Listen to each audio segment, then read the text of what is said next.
अस्सलाम वालेकुम dear students, उम्मीद करता हूँ कि आप सब खैरियत से होंगे। पिछले इंट्रोडक्टरी सेशन में मैंने आपको बताया था कि आपको नावल या फिर पोइट्री में से किस तरह के क्वेश्चंस आते हैं और आपने उसका किस तरीके से आंसर करना होता है। तो आज हम लॉर्ड ऑफ द फ्लाइज को मुकम्मल तौर पर डिस्कस करेंगे कि इसमें से SLO बेस्ड जो आपका एग्जामिनेशन है उस हवाले से जितने भी इंपॉर्टेंट क्वेश्चन हैं, मैं ना सिर्फ आपको क्वेश्चन बताऊँगा बल्कि आपको ये भी बताऊँगा कि उसका आंसर क्या बनता है और आपने उसका आंसर कैसे लिखना है। ये वीडियो सबने देखनी है, लाजमी देखनी है, क्योंकि 6 नंबर का आपका क्वेश्चन जो है वो इसी लेक्चर में से तैयार होगा। अच्छा, सबसे पहले आपसे exposition, rising action, climax, falling action और रेजोल्यूशन के मतलब यानी कि जो पूरा जो कहानी का जो फ्लो होता है उसके हवाले से आपसे क्वेश्चन आ सकता है। तो मैं आपको पूरी कहानी का फ्लो बताता हूँ कि कहानी किस तरीके से आगे बढ़ती है, कहानी में क्या क्या होता है और उसमें कौन कौन से पॉइंट्स जो हैं वो एक्सपोजिशन के हैं, कौन कौन से राइजिंग एक्शन के हैं, कौन कौन से क्लाइमैक्स के हैं, फॉलिंग एक्शन के हैं और रेजोल्यूशन के हैं, ताकि आपका क्वेश्चन जो है वो आपका हर तरह से क्वेश्चन तैयार हो जाए। अच्छा, सबसे पहले school boys land on the island. एक प्लेन क्रैश होता है और स्कूल के कुछ बच्चे हैं जो जो है वो एक जजीरे पर पहुंचते हैं और उनके नाम जो है वो कहानी के शुरू में बताए जाते हैं। तो दिस इज़ द पॉइंट जिसको आप एक्सपोजिशन कह सकते हैं, यानी कि ये कहानी की एक्सपोजिशन है। उसके बाद इलेक्शन होता है, ठीक है, कि अपना वो लीडर चुनते हैं। तो ये पहला क्या है, पहला राइजिंग एक्शन है, ठीक है, कि जिससे कहानी आगे की तरफ बढ़ रही है। अच्छा, अब इलेक्शन के अंदर राल्फ जीत जाता है, ये दूसरा राइजिंग एक्शन है, ठीक है। उसके बाद कुछ बच्चे हैं वो वहाँ पे उनको बीस्ट नज़र आता है, वो कहते हैं कि हमने बीस्ट देखा है। तो ये एक कहानी के अंदर क्या है, राइजिंग एक्शन है, यानी कहानी को क्लाइमैक्स की तरफ लेके जा रहा है। उसके बाद कुछ हंटिंग पार्टीज़ बन जाती हैं जो कि जाके हंटिंग कर रही हैं, ये भी राइजिंग एक्शंस हैं, ठीक है। फिर उसके बाद राल्फ और जैक के दरमियान कुछ लड़ाइयाँ होती हैं जो कहानी के अंदर क्या है, राइजिंग एक्शन है। उसके बाद साइमन जो है वो एक ढांचा जो है वो देखता है और उसको ये पता चल जाता है कि जिस बीस्ट से वो डर रहे हैं वो बीस्ट नहीं है बल्कि वो क्या है, वो पैराशूट का एक होल है, ठीक है। अच्छा, अब ये सारे के सारे क्या हैं, राइजिंग एक्शंस हैं। अच्छा, इसके उसके बाद जो हंटर्स हैं, जब साइमन वापस बच्चों को बताने के लिए आ रहा होता है तो वो हंटर्स हैं वो क्या कर देते हैं, वो साइमन को मार देते हैं। तो ये भी क्या है, राइजिंग एक्शंस हैं। उसके बाद पिगी को कत्ल कर दिया जाता है। तो ये सारे के सारे क्या हैं, कहानी के अंदर राइजिंग एक्शंस हैं। तो पिगी का मरना, ठीक है, और उसके बाद राल्फ जो है वो अपनी जान बचाने के लिए भाग रहा होता है। तो ये कहानी का क्या है, ये क्लाइमैक्स है, this is the climax of the story. अच्छा, उसके बाद जब जंगल में आग लगाते हैं, वो राल्फ को ढूंढने के लिए राल्फ भाग रहा होता है और उसके पीछे जैक और उसकी पार्टी लगी हुई होती है, तो वो जंगल को आग लगा देते हैं। ये फॉलिंग एक्शन है, ठीक है। अच्छा, अब जैसे ही वो जंगल को आग लगाते हैं तो दूर से एक जहाज़ देखता है और जहाज़ उनको बचाने के लिए आ जाता है। This is the arrival of the ship and the kids और the children they are rescued. This is the resolution of the story, यानी this is the ending of the story. अब देखिए, मैंने आपको 2 मिनट के अंदर पूरा नावल समझा दिया, पूरा नावल भी समझा दिया और पूरे नावल का जो रेजोल्यूशन है, उसके जो फॉलिंग एक्शंस हैं, क्लाइमैक्स है, राइजिंग एक्शंस हैं, सारा कुछ मैंने आपको जो है वो समझा दिया। उसके बाद जो चीज़ आपसे पूछी जाती है वो कैरेक्टराइजेशन के हवाले से पूछी जाती है। तो इस कहानी के अंदर 3 कैरेक्टर्स इंपॉर्टेंट हैं। जैक का कैरेक्टर इंपॉर्टेंट है, राल्फ का कैरेक्टर इंपॉर्टेंट है और इसके अलावा जो है वो पिगी का कैरेक्टर जो है वो इम्पॉर्टेंट है। अब यहाँ पे मुझसे एक गलती हुई है कि मैंने जो है वो यहाँ पर जस्ट अ मिनट, यहाँ पर मुझे लिखना था राल्फ और आगे मुझे लिखना था जैक, ठीक है। यहाँ पे मुझसे गलती हुई, मैं इसको ज़रा ठीक कर देता हूँ, राल्फ और यहाँ पे आ जाएगा जैक, ओके।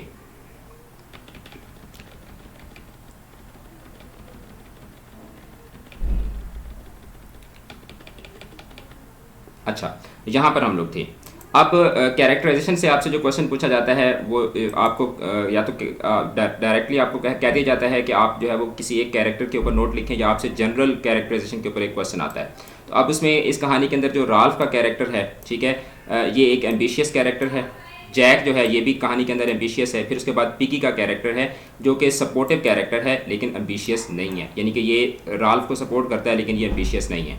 अब राल्फ का कैरेक्टर जो है वो सिविलाइजेशन को रिप्रेजेंट करता है, जैक का कैरेक्टर जो है वो सेवेजरी को यानी कि वहशियानापन को रिप्रेजेंट करता है, और जो पिगी का कैरेक्टर है वो रीज़न को रिप्रेजेंट करता है। अच्छा, राल्फ का कैरेक्टर जो है वो डेमोक्रेसी को रिप्रेजेंट करता है, यानी वो चाहता है कि सबको जो है ना वो राइट्स मिलें और सबको मुकम्मल तौर पर आज़ादी हो। जैक जो है वो ऑटोक्रेसी यानी कि वो खुद बादशाह बनना चाहता है और सबको कंट्रोल करना चाहता है। और पिगी का जो कैरेक्टर है वो फॉलोअर्स, जो आम लोग होते हैं, जो आम आवाम होती है, उनके कैरेक्टर को ये रिप्रेजेंट करता है। उसके बाद राल्फ का जो सिंबल है दैट इज़ कॉन्च शेल, ठीक है, और जैक का जो सिंबल है दैट इज़ हंटिंग मास्क, और पिगी का जो सिंबल है ग्लासेस, ठीक है। राल्फ जो है ये रिप्रेजेंटेटिव ऑफ गुडनेस है, जैक जो है रिप्रेजेंटेटिव ऑफ ईवल नेचर है, और पिगी का जो कैरेक्टर है that is a neutral character, ठीक है, न्यूट्रल कैरेक्टर है। अब ये मैंने आपको मोटे मोटे वर्ड्स बता दिए, इनको यूज़ करते हुए आप जो है वो कैरेक्टर स्केच राल्फ का भी लिख सकते हैं, जैक का भी लिख सकते हैं, पिगी का भी लिख सकते हैं, या आपको अगर जनरल कैरेक्टराइजेशन के ऊपर क्वेश्चन आए तो उसको भी आप सॉल्व कर सकते हैं। उसके बाद जो इंपॉर्टेंट चीज़ होती है कहानी के अंदर वो थीम्स होती हैं। तो ये जो आपका लॉर्ड ऑफ द फ्लाइज है इसमें सिविलाइजेशन वर्सेस सेवेजरी ये पहली थीम है, ठीक है, कि इसमें तहजीब और जो वैश्यानापन है उसके दरमियान आपको एक जो कॉन्फ्लिक्ट है वो बताया गया है। इसके अलावा गुड वर्सेस ईवल ये इसकी एक दूसरी थीम है। फिर उसके बाद सोसाइटी वर्सेस फ्रीडम, कि जब सोसाइटी में लोग होते हैं तो किस तरह रहते हैं, जब उनको फ्रीडम मिलती है तो फिर वो किस तरह से करते हैं, ये इसकी थीम हो सकती है। ह्यूमन नेचर, कि इंसान की फितरत जो है उसमें अच्छाई भी होती है, बुराई भी होती है, और उसमें कुछ लोग ऐसे होते हैं जो ना अच्छे होते हैं ना बुरे होते हैं। तो ये ह्यूमन नेचर भी इस कहानी के ज़रिए हमें पता चलती है। जैसे राल्फ है तो he is good, Jack evil है, साइमन, पिगी, इस तरह के जो कैरेक्टर हैं they represent the neutral aspect of human nature. फिर उसके बाद इसकी एक थीम सर्वाइवल है, कि सर्वाइवल के लिए लोग जो हैं वो क्या क्या कुछ करते हैं, तो ये भी हमें इस कहानी से पता चलता है। फिर इसके अलावा ट्रांसफॉर्मेशन, कि कैसे उनके कैरेक्टर तब्दील होते हैं, कैसे वो बच्चे जो मासूम होते हैं उनकी लॉस ऑफ इनोसेंस, ठीक है, कि उनकी जो इनोसेंस है वो कैसे लूज़ होती है इस कहानी के अंदर।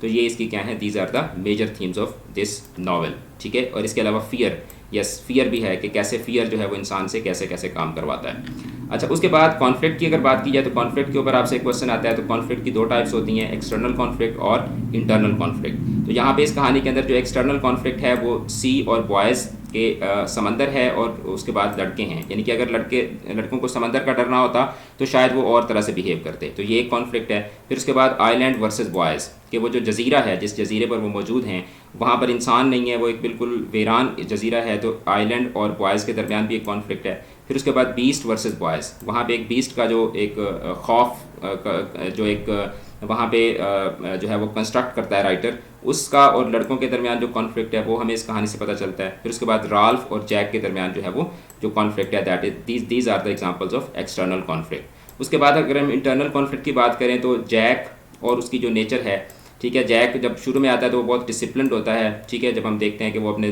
दोस्तों के साथ जब आ रहा होता है तो वो जिस तरह क्वायर बॉयज़ होते हैं बड़े एक डिसिप्लिन के साथ आ रहा होता है, और वो अपनी नेचर के साथ एक कॉन्फ्लिक्ट में आता है, यानी जब उसको एहसास होता है कि हम लोग यहीं पर ही रहेंगे तो फ़ौरन से वो अपनी नेचर के अंदर एक कॉन्फ्लिक्ट में आ जाता है। फिर उसके बाद राल्फ और उसकी नेचर के दरमियान भी कॉन्फ्लिक्ट दिखाया गया। These are the internal conflicts. Internal conflict होता है जिसमें एक कैरेक्टर जो है वो अपने अंदर किसी कॉन्फ्लिक्ट का, अपने अंदर कोई जंग लड़ रहा होता है। तो राल्फ जो है वो बज़ाहिर वो ओहदा नहीं चाहता, बज़ाहिर वो ये सब नहीं करना चाहता, लेकिन उसको ये करना पड़ रहा है। तो ये भी क्या है, ये एक इंटरनल कॉन्फ्लिक्ट की एक एग्जांपल है।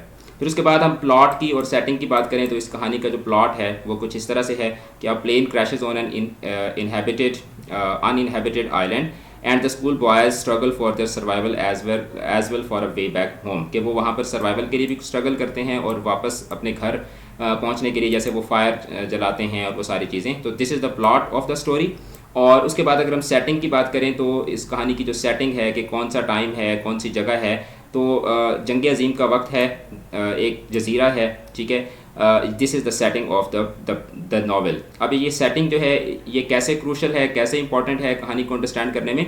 The island the setting is crucial to understand the story, the transformation and everything. यानी कि अगर कहानी जो है उसके अंदर अगर वो कहानी अगर किसी आइलैंड के ऊपर ना होती, यानी आपसे जब क्वेश्चन आता है इस तरह का तो आप इसका आंसर इस तरह से देंगे कि अगर ये कहानी एक आइलैंड के ऊपर कहानी ना होती तो फिर शायद बच्चे जो हैं वो इस तरह से ट्रांसफॉर्म ना होते और इस तरह से वो आपस में जो है वो लड़ाई ना करते। तो these are the important aspects of SLO based जो आपके क्वेश्चंस हैं उस हवाले से। आई होप कि ये वीडियो आपको अच्छी लगी होगी। अगर आपने जो इंट्रोडक्टरी वीडियो थी उसको नहीं देखा था तो आप उसको ज़रूर देखिएगा, ताकि आपके 12 नंबर की जो हैं वो पोइट्री के और जो नावल के जो 12 नंबर हैं वो आपके पक्के हो जाएँ। अगर आपको ये वीडियो अच्छी लगी तो इसको दूसरों के साथ शेयर ज़रूर कीजिएगा। Thank you for watching this video. Channel को ज़रूर सब्सक्राइब कीजिएगा। खुदा हाफिज़।